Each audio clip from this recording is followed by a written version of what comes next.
తెలంగాణ రైతు బంధుపై సీఎం రేవంత్ రెడ్డి సంచలన నిర్ణయం వీరికి పడవు.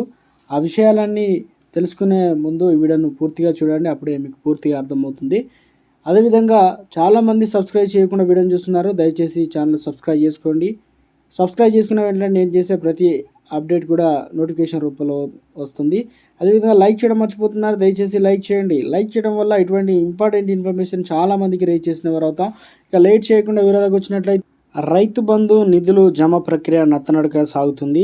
అయితే నిధులు ఎప్పుడొస్తాయంటూ రైతన్నులు ఎదురు చూస్తున్నారు. యాసంగి సీజన్ రావడంతో ఇప్పటికే తెలంగాణలో ప్రభుత్వం నిధుల జమపై ఆదేశాలు కూడా ఇచ్చింది. గతంలో ఉన్న స్కీమ్కు అనుగుణంగా నిధులు కూడా జమ చేయాలని సూచించింది.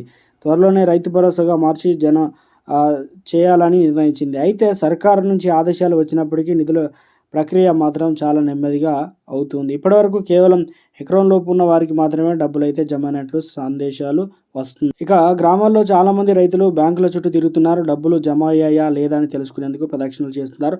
అయితే రైతు బంధు నిధులు జమ సంబంధించి వ్యవసాయ శాఖ కీలక అప్డేట్ అయితే అందించింది. ప్రస్తుతం 1 గుంట నుంచి అనగా ఎకరం లోపు ఉన్న రైతులకు రైతు బంధు నిధులు జమ ప్రక్రియ కొనసాగుతుందని తెలిపింది.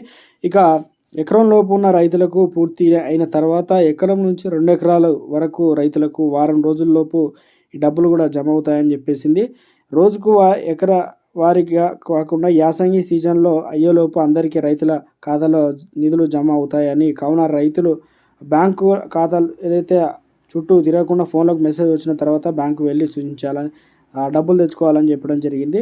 కేవలం ఈసారి కొత్త పాస్బుక్ వచ్చిన రైతులు మాత్రమే దరఖాస్తు చేసుకోవాలని, గతంలో రైతు బంధు పొందిన వారు ఎలాంటి దరఖాస్తులు అవసరం లేదని స్పష్టం చేసింది. రైతు భరోసా రైతు బంధు పథకాన్ని 5 ఎకరాలకే పరిమితం చేయాలని రైతు స్వరాజ వేదిక వ్యవసాయ శాఖ మంత్రి తుమ్మల నాగేశ్వరరావు కోరింది. వ్యవసాయ వృత్తిగా ఉన్న వారికి ఇవ్వాలని, కుటుంబానికి 5 ఎకరాల భూమి గరిష్ట అనగా ₹1,00,000 వరకు చెల్లించాలని, ప్రభుత్వ ఉద్యోగులు ట్యాక్స్ చెల్లించే వారికి అమలు చేయకూడదని, టీఎస్లో వ్యవసాయ కమిషన్ ఏర్పాటు చేయాలని, పంజాబ్లో వ్యవసాయ కూలీలు కమిషన్ చట్టం తేవాలని విజ్ఞప్తి అయితే చేసింది. ఇలాంటి లేటెస్ట్ అప్డేట్స్ ముందుగానే తెలుసుకోవాలంటే మన ఛానల్ సబ్స్క్రైబ్ చేసుకోండి. బెల్ ఐకాన్ ఆల్ పై ట్యాప్ చేయండి. Thanks for watching.